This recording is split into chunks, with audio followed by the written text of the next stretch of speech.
Thank you very much. Thank you for the museum for inviting me, and thank you especially for Nina to be my guide for the last few days. This is my first time in Santa Fe, and even though it is raining and the altitude has not been really good to me, it is a wonderful few days, so I thank you very much. But as Nina said, I will be speaking about the Ukrainian Easter egg, which is known as the Pysanka, singular, Pysanky, plural. Now, I'm sure most of you have seen these little treasures. And when you hear the word Easter, you think religion, Christianity. Well, I want you to forget all of that, because the origins of the Pysanka goes much, much further before Christianity. But before we actually go into that, and you wake up one morning and you really need glasses, I will just give a brief geographical history of where Ukraine is. And I'm sure since 2022, everybody knows where Ukraine is, not for the reasons that we want. But it is the second largest country in Eastern Europe. It is bordered by Belarus, Poland, Slovakia, used to be Czechoslovakia, Hungary, Romania, Moldova, the Black Sea, and of course, the neighbor to the north. Now, thousands and thousands of years ago, everybody, but the people, and I'm now speaking about my ancestors, the people of what is now known as Ukraine, lived in nature. They lived in harmony with nature. They lived according to nature's rhythms. And whatever they couldn't explain, they attributed to nature's spirits. Eventually, the spirits became personified and pagan gods were born. The most important god was the god of the sun. Without him, people couldn't exist. In the wintertime, the days grow shorter, and people thought that the sun god was leaving them. So to bring him back, they chose an egg as a gift. Almost, you can say, a bribe. And you would think, why did they choose an egg? Well, three very important reasons. Number one, birds fly high in the air. They're much closer to the sun god than people are. People couldn't catch the birds, but they could get their eggs. Number two, when you break open an egg, you get the yolk. And what better way to pay tribute to somebody than with his image? And number three, very often a rooster comes out of a chicken egg. And the rooster was the sun god's chosen creature. The sun god listened to the rooster because when the rooster crows, the sun comes out. Now, the people didn't want to give the sun god just a regular white egg. They decorated it in symbols in the hope that the sun god would grant them the wish. The 8-pointed star that you see there is one of the earliest interpretations of the sun god, but there are many more. The photograph on the bottom, the 3-spoke solar wheel, the swastika, which has a very bad reputation, but that is the Sanskrit symbol for good luck. A cross, equal on all 4 sides, is the symbol of the sun. A star, as you see here, also a round looking like symbol. This is obviously the sun, and any kind of circle that is red with rays coming out of it. These are all symbols of the sun, and actually the word pisanka comes from the Ukrainian verb pisati, which means to write. These were letters to the sun god.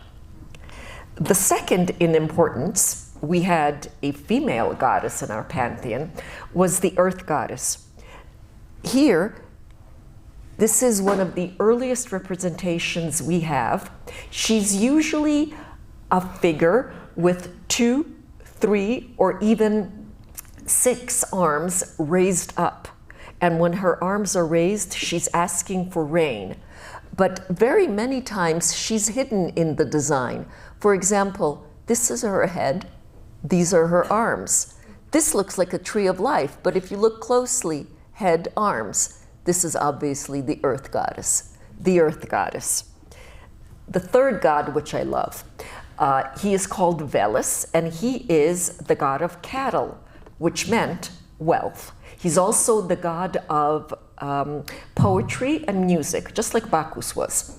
And his symbol is 1, 2, 3 bands around a circle. And with that eye, he looked into field and forest to see that all animals would be reborn.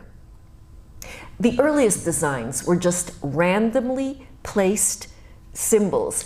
The intricacy was not important. Whether the symbol was straight was not important. All that was important is that the sun god knew what you were asking. And in this case, we have the rooster. When the rooster crows, the sun comes out. We have the earth goddess, and we have here the introduction of a new god. He is the god of vegetation, making sure that all vegetation is being reborn after a long, dark winter. There are many myths and legends. Whoops, sorry about that. The horse, one of my favorite symbols. You see, the sun god had a son, and he was a horse. And it was the horse's job to take his father across the sky from east to west. And I have not found any old traditional design which does not have a sun symbol next to the horse. And of course, the deer. Legend says that the god of the underworld stole the sun and brought it into his kingdom, into the underworld. And it was darkness all around. The only creature that was brave enough to go to the underworld was the deer, and he brought out the sun on his antlers. And he's rewarded by having his symbol on the egg, and you can also see sun symbols here. Cross equal on all four sides. Birds, happiness in springtime. If you see those little chicks there, that's a checkerboard with 64 chicks. I gave that to a friend of mine a long time ago that really wanted to have a baby. 10 months later, she called me and she said she had twins. Now, I can't take credit for that, but I'm sure this egg did not hurt in this situation. Flowers symbolize happiness, springtime. A meander. All the lines are connected. There's no beginning or no end. So people thought that if they hang these eggs in the doorway of a home, when evil spirits enter, they will become fascinated by the lines. They will enter the design, but there's no end because meanders symbolize eternity. So your home will be evil spirit free. And there's also a misconception. People think that very intricate geometric eggs are the hardest to do. No, they're time consuming. They're straight lines, but they're time consuming. Doing a round circle on an oval object is very difficult. And these are peacock eggs. A friend of mine has a peacock farm, and I started doing peacock eggs. The 48 triangles. What's interesting about this is that the design itself is called the 40 triangles, but the egg is divided into 48 triangles. And I'll talk about that more a little later. But with each triangle, one got a special wish from the sun god. And the 3 angles in the triangle symbolize earth, wind, and fire, or birth, life, and death. Infants died at a very early age, and there was only birth and death. So to have a long life, a triangle was depicted. Colors also have significance. It is said that an egg with a lot of white is given to a younger person because their life is like a blank page, not yet written on. Whereas an older person would get egg as a gift that's with an intricate design and very colorful because they have lived their life. And that it said that black and white eggs were made for the souls of the departed. something very important happened in the 10th century AD. The ruler of that time decided that he didn't want his people to believe in many gods. He also wanted to marry the daughter of the king of Byzantium, who said, no, you heathen, you cannot have my daughter or my sister or anybody else unless you convert your country to Christianity. And that is exactly what he did. But there's a problem with that. You can't worship many gods and have many rituals, let's say on Wednesday, and wake up the next day and be devout Christians. It would not happen. The church went to war. They wanted to annihilate all traces of paganism, but the church lost. In the 1600s yet, in the 1600s, metropolitans, we have these letters, metropolitans sending letters to their faithful saying, please renounce your earthly gods. So this process took a very long time. What happened? People continue with their pagan traditions, but they started with their Christian ones. The same thing with the Pysanka. Very often, one symbol has a double meaning. The fish, which in pagan times meant good harvest and health, now stands for the church. Our old friend, the 48 triangles. Well, now we know why it's called the 40 triangles. It's very easy to describe in Christianity. 40 martyrs, 40 days of Lent, and 40 days Christ spent in the desert. And of course, the triangle itself now represents the Holy Trinity. Even our earth goddess, with her arms outstretched, she was asking for rain, transitioned from the most important female deity in paganism to the most important female in Christianity. And if you ever go to Ukraine's capital city of Kyiv, which I hope we all go after the war and Ukraine is victorious, you will go to one of the oldest churches in Ukraine, St. Sophia, and you would see the main mosaic depicting the Virgin Mary with her arms raised up. Ethnographers think that was done on purpose to make an easier transition from the goddess to the Virgin Mary. Across, equal on all four sides, was the symbol of the sun. As Christianity became more important, this part went up, and it became the Christian cross. The only symbol that I know of that was added was the symbol of the church after Christianity came into the picture. Accidents happen. You can't do anything about it. However, I purposely put this slide in to show you that very long time ago, you could not blow out the inside of the egg. The egg had to be intact because there's life inside the egg. Number one, you throw out the rooster who might come out, and you throw out the picture of the sun, the yolk. And it was bad luck to give an empty shell to a woman in childbearing years because she would become barren. Or it is said that if you gifted an egg without the inside to a young child, their growth would be stunted. So that was extremely important. Now, there are many, many legends as to why people are creating these eggs. A pagan legend says that there is a monster. He's terrible in the Carpathian Mountains. He's chained up in the arms and his legs. And each year he sends out his spies into the world to see if people are creating pysanky. If people are creating the eggs, the spies come back and tighten the chains. But if this tradition is not kept up, the spies don't come back, the chains become looser and looser. Eventually, the monster will come out and it would be the end of the world. So you see, people had to do these year after year in the springtime in order for the world to exist. And I find it interesting, only women were allowed to do these eggs. So the fate of the world rested on women's shoulders. My Christian legend, one of my favorites, is that when Christ was carrying the cross, one of the onlookers, Simon, helped him with this deed. But before he could do so, he put down a basket of eggs that he was carrying to the marketplace.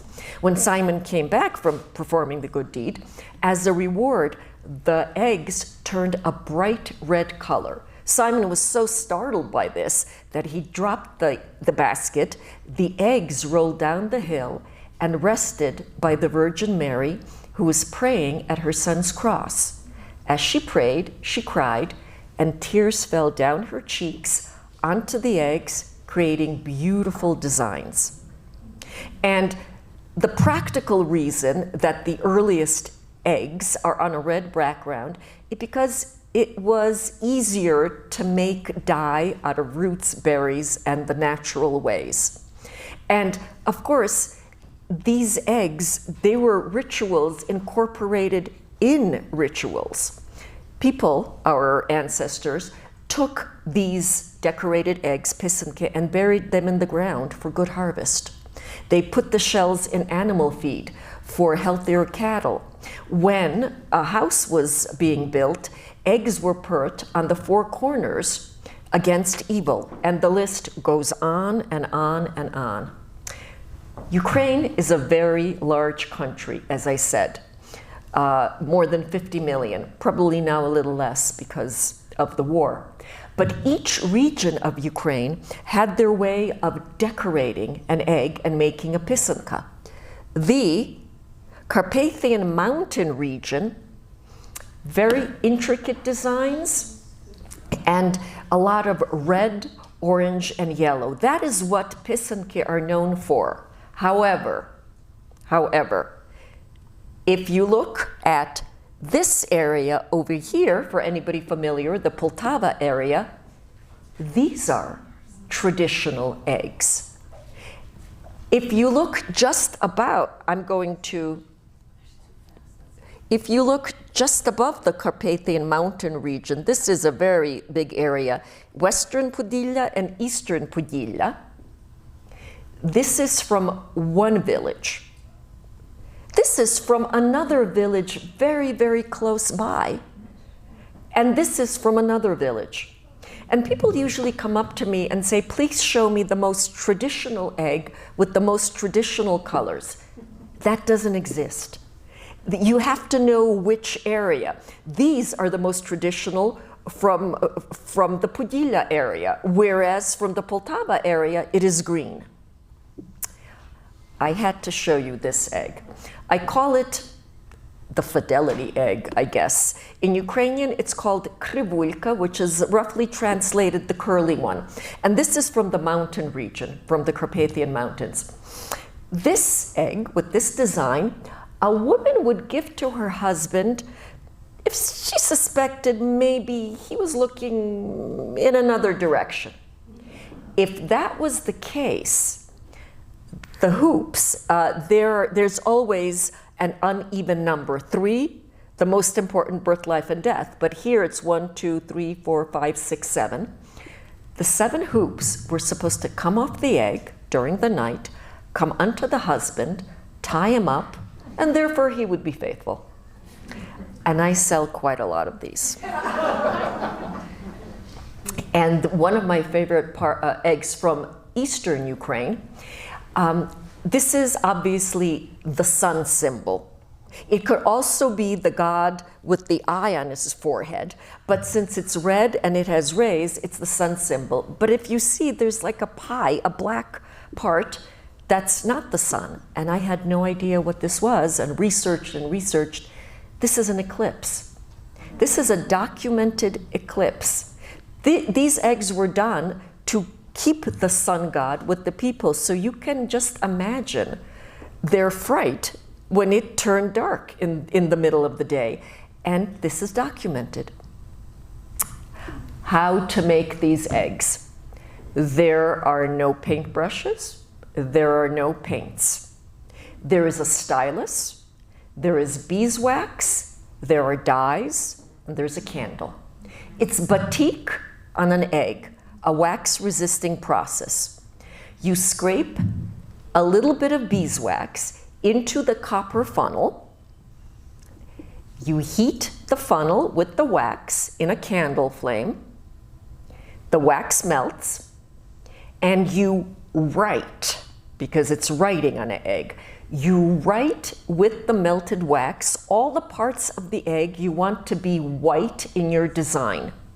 The wax protects the color underneath, so when you dip the egg into the next dye, the yellow dye, from lightest to darkest, the shell will change color, but not the part underneath the wax. That will remain white.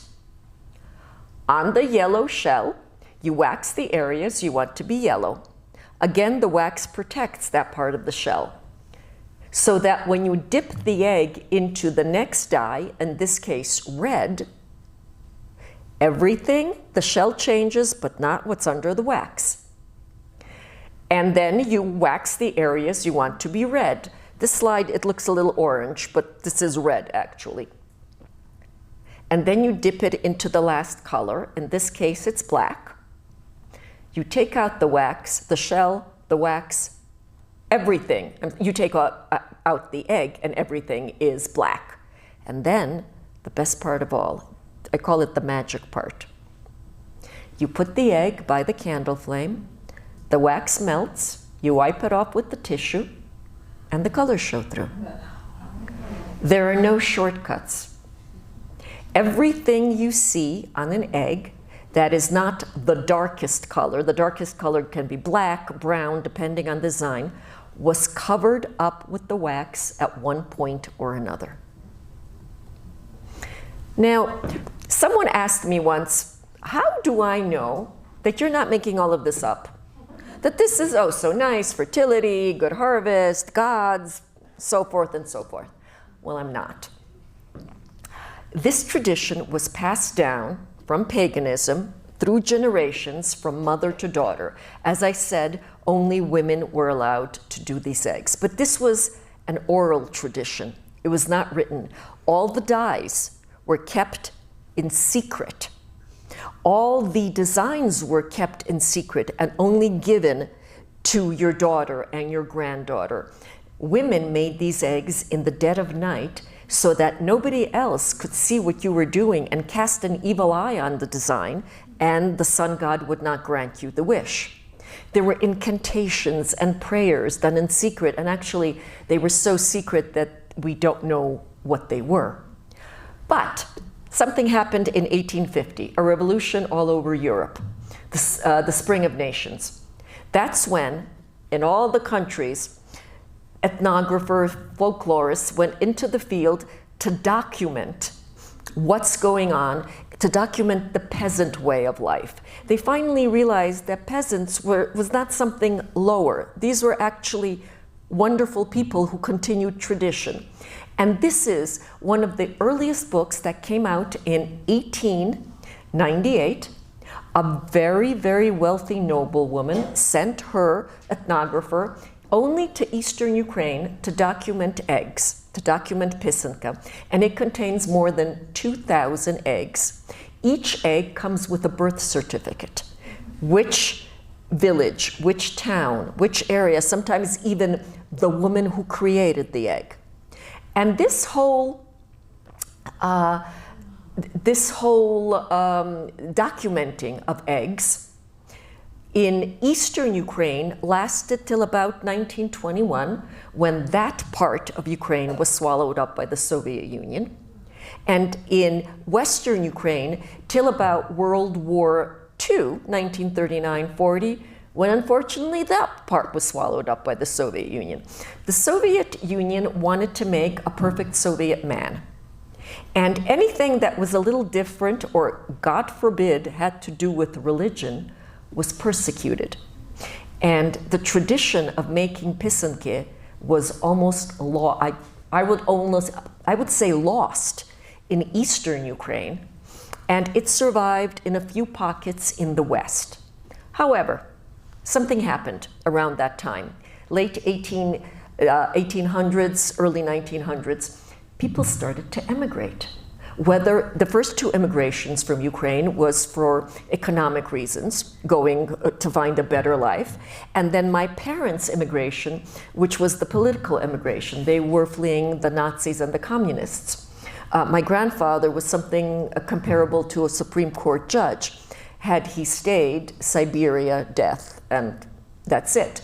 But what happened? People brought with them their traditions, and they started doing everything in the diaspora, which it could have been Australia, Germany, Canada. In my case, it's New York. But in time, people forgot about the symbolism of the eggs, and they became known as Easter eggs. Now, the most important thing about the Pysanka tradition was the intricacy of the design and the perfection. Eggs were now blown out.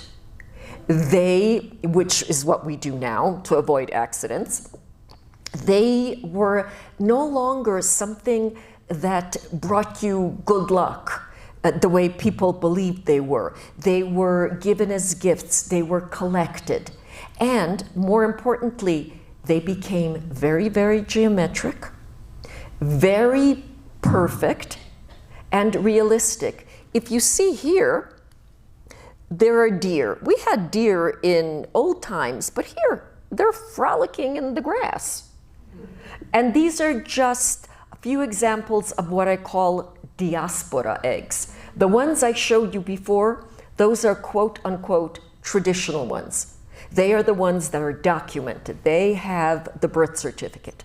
These are diaspora eggs. And you can tell, I mean, this fish, it looks like a fish and it's swimming in blue waters. Or we have a vase with flowers and they actually look like flowers.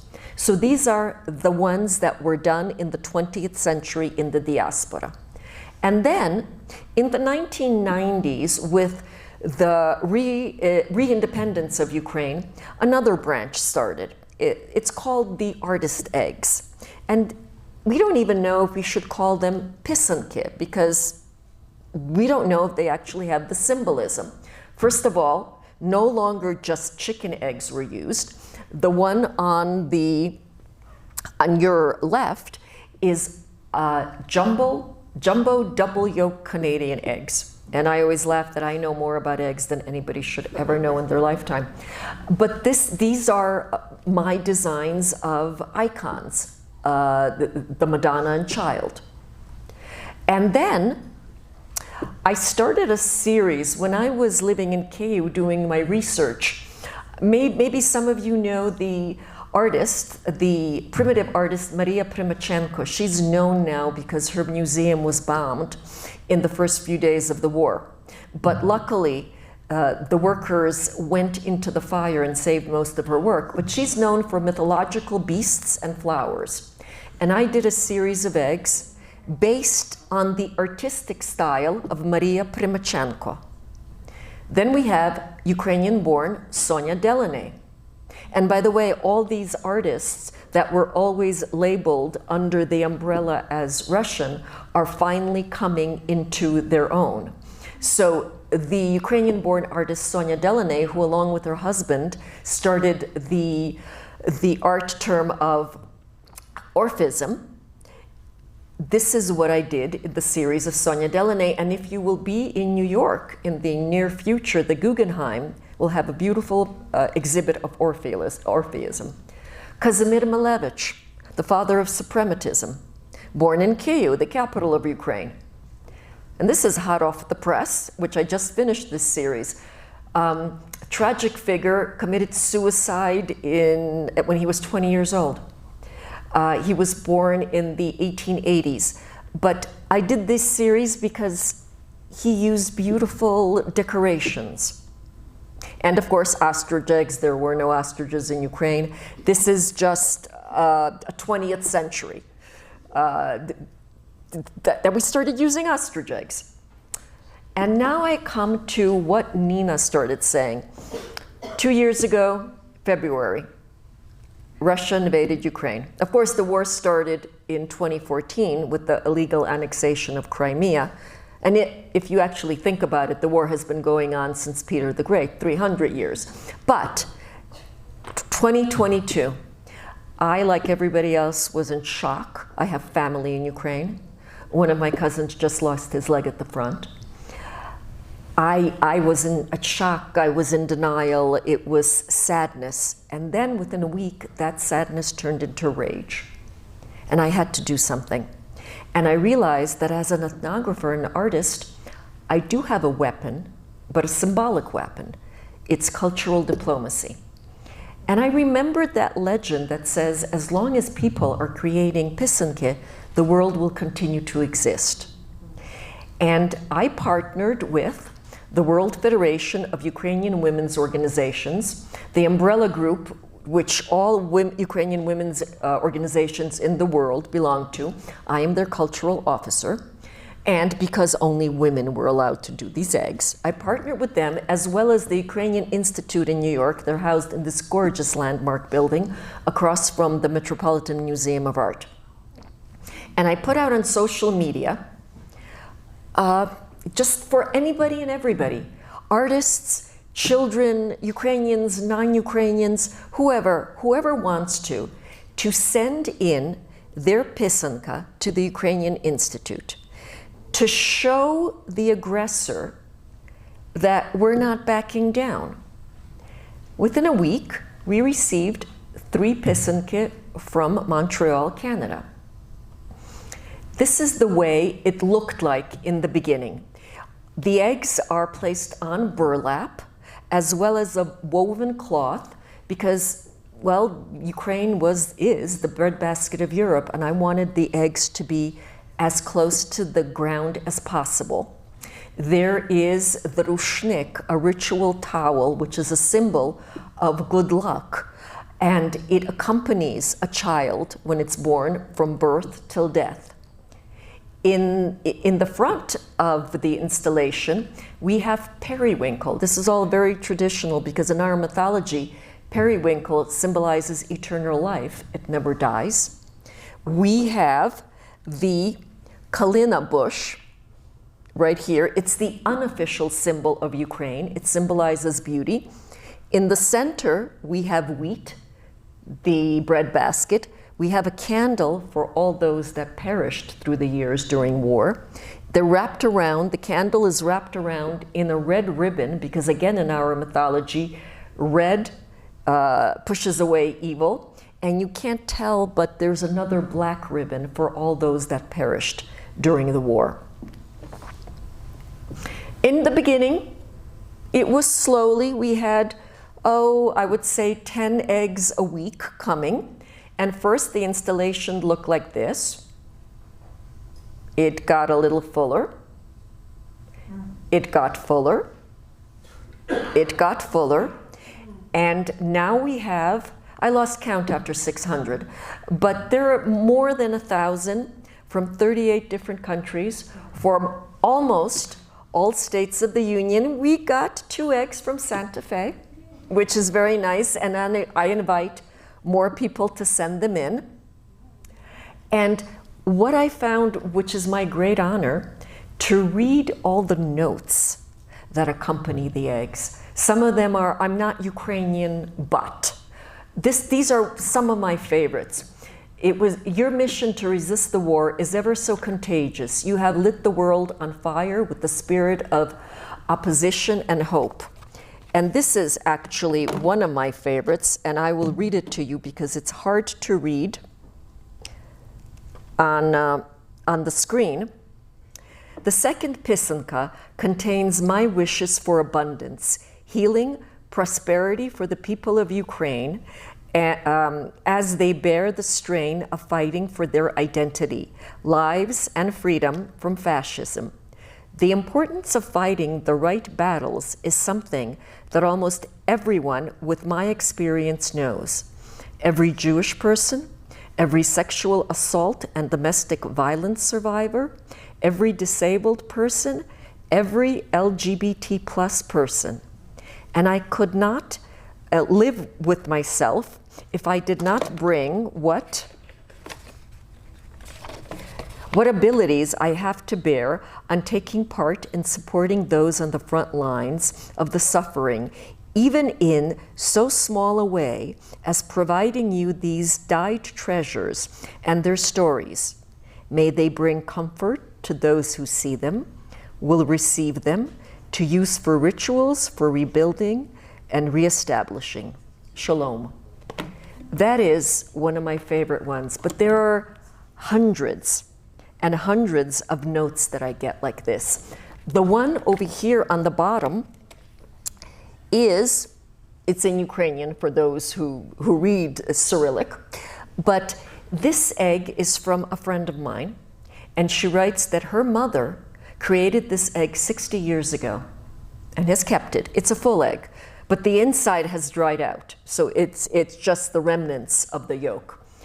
Her mother has dementia right now and doesn't realize what is going on. And my friend says maybe that's even for the best, but she knows that her mother would love to contribute to this project. So that is Pani Maria Bakalets. We've had many, many distinguished guests come and bring eggs and place them in the installation. This is Secretary of State Anthony Blinken. Hillary Clinton came as well. This is the Foreign Minister of Estonia, and the First Lady of Estonia donated an Estonian egg. I just have to say that almost all nations have their way of decorating the egg, and some of them are very similar to the Pysanka, because the egg is a universal symbol of rebirth. But what differentiates our Pysanky from all others is the intricacy of some of the designs, the fact that they started in pagan times, and the symbolism attached to them. This is the Consul General of Poland, and he is placing Polish eggs into the installation. We have the ambassador of Kenya. We have the woman in the blue shirt is the ambassador to the UN from Guatemala. This is an interesting story because the foreign minister of Guatemala came and he said, you know, we have our version of Easter eggs. They're called cascarones. Some of you probably know about this. Children paint the eggs, they chop off the top, they put confetti inside, and they cover the top with tissue paper. And he said, I will bring you something. And I said, wonderful. I really didn't believe him. But about 3 weeks later, the ambassador from Guatemala brought 50 cascarones. And they're here, and you have more ambassadors. And the basket is the spouses of the UN delegations. And we have Ayla Bakali, the head of the Crimean Tatar in the diaspora. She gave me an antique Crimean Tatar change purse and asked me to, there were no Easter eggs in Crimea because it's a Muslim country. But I made this design and Ayla placed it into the installation. We have the Frick curator. If you ever come to New York, I ask you to visit the Frick Museum. It is amazing. This is Xavier Solomon, who's very, very into making eggs now, and he made an egg. This is the Council of Sweden. These are workshops that we have at the Ukrainian Institute, and all these people place these eggs into the installation. And this was one of the most emotional workshops I ever did. These are Ukrainian soldiers who came to New York for rehabilitation. Most of them lost limbs. These are big, burly men. They saw things that we should never see in their lifetime. But they were so gentle and so delicate with this. Most of them had never made an egg. As I said, during Soviet times and even later, this tradition was persecuted. So these soldiers are from the East. They never even saw a pysanka before, but they loved the symbolism. They loved everything. And just to show you how big these men are, they placed the eggs into the installation, and that was one of the highlights of the 2 years that I have been curating. These are eggs from Ukraine, from children who were located from the east to safety. These are eggs that obviously were made by artists. These are eggs from Abu Dhabi that we just got. And I wanted to show you this because in our installation, every egg has the same power. It doesn't matter if they're perfect or if you see that they were made for the first time, but somebody that really tried. I'd like you to meet Ted. Ted came, traveled many miles through many different states to join in a workshop to place eggs into the installation. And the egg that you see on the lower part of the screen is the way it looks in one of the books with traditional eggs. It comes with a birth certificate, so forth. Ted decided to change a little, and I wasn't too happy. But he then told me why. I designed this egg to symbolize the Ukrainian colors of yellow and blue for the daisies and the red background for the blood that the Russians have spilled in Ukraine. And I realized that it was my honor to witness another branch of the Pysanka tradition. We have the traditional ones with the symbolism, with the monster saying that you have to make the eggs. We have the diaspora eggs that are perfection, and it's a work of art. We have the artist's eggs, which is also a work of art. But now, this tradition has come full circle. What is folk art? Folk art is folks, regular people doing art. People are now sitting down with the intent to whether to pray to the sun god, to the spirits, to their god, to whatever, and they're asking for things again. We received, not long after Ted, this egg from Canada, and it came with a note that there are the colors of the flag, and in the hopes that Ukraine will again be the breadbasket of Europe. We received sunflowers for peace. The trident, as you can see over here, the coat of arms of Ukraine, and also it's blue and yellow. We have the trident here again. We have wheat. We have eggs done in blue and yellow, and the list goes on and on and on. And this is the full circle of this tradition. And now we have approximately, as I said, 1,000 eggs. What I didn't mention before is this is a very traditional project, even though we have cascarones, we have eggs from Romania, and on and on and on. But the main purpose of this project is that we will take these eggs, when the war is finished, to Ukraine. And just as our ancestors, except our ancestors used the eggs as the rebirth of the sun god, we will use them for the rebirth of a nation. They will be buried in the ground. We will go to all the places that have suffered. If you know the Bakhmut area, Mariupol, Kherson, on and on, we will bury them in the ground for better harvest. We will put them in animal feed. Homes that are being rebuilt, we will put eggs on the four corners. And something that is very emotional to me, in the pagan times, in the spring season, when a child died during that season, a pisanka would be placed in the coffin so that the child would have something to play with in the afterlife. And we will place an egg on the graves of all the children who perished as a result of this war. This is an installation that is powerful. But what is interesting about, as I said, I started in the beginning and I'm going back full circle, this is a cultural weapon. Just as the exhibit that you saw or will see, that artists took pieces of destruction, whether this is ammunition or mines or anything else, and they created a beautiful work of art from that piece. These are works of art that have developed into a weapon. They are showing defiance. This is what I think is a metaphor for the Ukrainian people. Because just like them, this tradition started way back when.